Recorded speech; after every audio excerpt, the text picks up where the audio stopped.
രാമതുളസി പഴയ കാലങ്ങളിൽ കേരളത്തിൽ മിക്ക വീടുകളിൽ കണ്ടിരുന്ന ഒരു സസ്യവും എന്നാൽ ഇപ്പോൾ വളരെ ദുർലഭമായി മാത്രം കാണപ്പെടുന്ന ഒരു സസ്യമാണ് രാമതുളസി. ശാസ്ത്രനാമം ഒസിമം ബസിലിക്കം എന്നറിയപ്പെടുന്ന സസ്യം. ഗ്രേറ്റ് ബസിൽ അല്ലെങ്കിൽ തായ് ബസിൽ എന്നൊക്കെ ഇംഗ്ലീഷിൽ അറിയപ്പെടുന്ന സസ്യമാണ്. തുളസി വർഗ്ഗങ്ങൾ വെച്ചിട്ട് സുഗന്ധം കൂടിയ ഒരു സസ്യമായിട്ടാണ് എനിക്ക് ഈ രാമതുളസിയെ തോന്നിയിട്ടുള്ളത്. ഏകദേശം ഒരു ഗ്രാമ്പുവിൻ്റെയൊക്കെ സാദൃശ്യമുള്ള സുഗന്ധമാണ് ഈ രാമതുളസിക്കുള്ളത്. കരിനീലയും വെള്ളയും കലർന്ന പൂങ്കലയും പൂക്കളുമാണ് രാമതുളസിക്ക് ഉള്ളത്. ശരിയായ പരിചരണം കിട്ടിയില്ലെങ്കിൽ പെട്ടെന്ന് തന്നെ നശിച്ചു പോകുന്ന ഒരു സസ്യമാണ് രാമതുളസി. ഇതിന്റെ വിത്തുകളിൽ നിന്ന് നമുക്ക് വീണ്ടും ഈ സസ്യത്തെ കിളിർപ്പിക്കാൻ കഴിയും. വിദേശ രാജ്യങ്ങളിൽ വളരെയധികം പ്രശസ്തിയേറ്റ ഒരു സസ്യമാണ് ഈ രാമതുളസി എന്നുള്ളത്.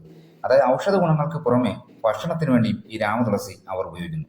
ഭക്ഷണത്തിൽ രുചിക്ക് വേണ്ടിയും ഈ സസ്യത്തെ അവർ ഉപയോഗിക്കുന്നുണ്ട്. തായ്ലൻഡ്, ഫിലിപ്പീൻസ് രാജ്യങ്ങളിൽ അവർക്ക് ഈ രാമതുളസി ഒരു പ്രധാന ഭക്ഷണത്തിൽ ചേരുവയാണ്.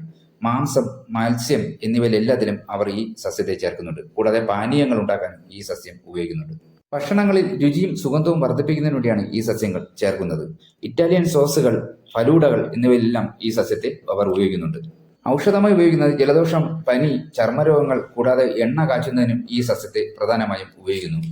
രക്തശുദ്ധി, ദഹന സംബന്ധമായ രോഗങ്ങൾ എന്നിവയ്ക്കെല്ലാം ഇത് ഔഷധമായി ഉപയോഗിച്ചിരുന്നു. പഴയ കാലങ്ങളിലെ ആൾക്കാർ ഇതിന്റെ ഇലകൾ തലയിൽ ചൂടുമായിരുന്നു.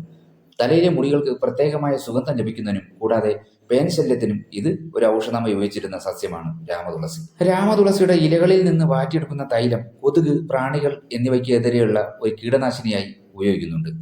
നമ്മുടെ വീടുകളിൽ നട്ടു വളർത്തേണ്ട ഒരു സസ്യം തന്നെയാണ് ഈ രാമതുളസി എന്നുള്ള സസ്യം. അപ്പോൾ ഇതാണ് രാമതുളസി എന്നുള്ള സസ്യം. വീണ്ടും സസ്യങ്ങളുടെയും വൃക്ഷങ്ങളുടെയും ഒക്കെ വീഡിയോകളായി മറ്റും വരാം. ഓക്കെ, ബൈ, ശുഭദിനം.